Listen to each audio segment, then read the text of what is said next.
നിങ്ങളുടെ ഭർത്താവ് നിങ്ങളോട് പറയാണ്, തൊട്ടപ്പുറത്തുള്ള ചേച്ചി നന്നായി ഫുഡ് ഉണ്ടാക്കുന്നുണ്ട്, നീ അവളെ കണ്ടുപിടിക്കുക.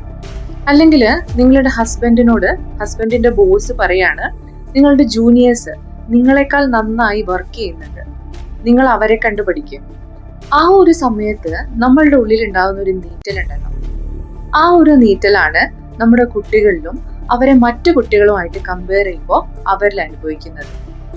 നിങ്ങൾക്ക് ആരെങ്കിലും ഗിഫ്റ്റ് തരികയാണെന്നുണ്ടെങ്കിൽ എപ്പോഴും ഒരേ പാറ്റേണിലുള്ള ഒരേ സാധനം തന്നെ, ഒരേ നിറത്തിലുള്ള സാധനം തന്നെ തന്നു കഴിഞ്ഞാൽ നിങ്ങൾക്ക് ഇഷ്ടമുണ്ടാവും? ഒരിക്കലും ഇല്ല, അല്ലെ? അതുപോലെ ദൈവം നമുക്ക് തന്നിട്ടുള്ള ഗിഫ്റ്റാണ് നമ്മുടെ മക്കള്.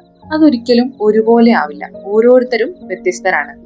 ചില കുട്ടികൾ പഠിക്കാൻ നല്ല മിടുക്കരായിരിക്കും, ചിലപ്പോ അവർക്ക് മറ്റു കാര്യങ്ങളിലും മിടുക്കുണ്ടാവില്ല.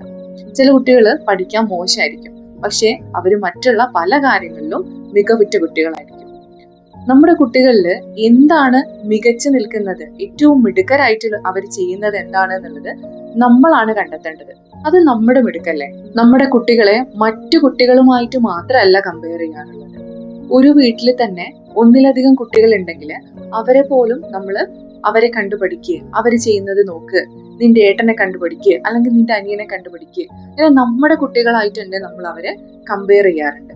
ശരിക്കും അവരുടെ ആത്മവിശ്വാസം ഇല്ലാതാക്കുകയല്ലേ നമ്മൾ ഇതിലൂടെ ചെയ്യുന്നത്. നമ്മൾ ഓർക്കേണ്ടത്, ഓരോ പൂവും മറ്റൊരു പൂവിനെ നോക്കിയല്ല വിരിയുന്നത്. ഓരോ പൂവിനും അതിൻ്റെതായ സമയമുണ്ട് വിരിയാൻ.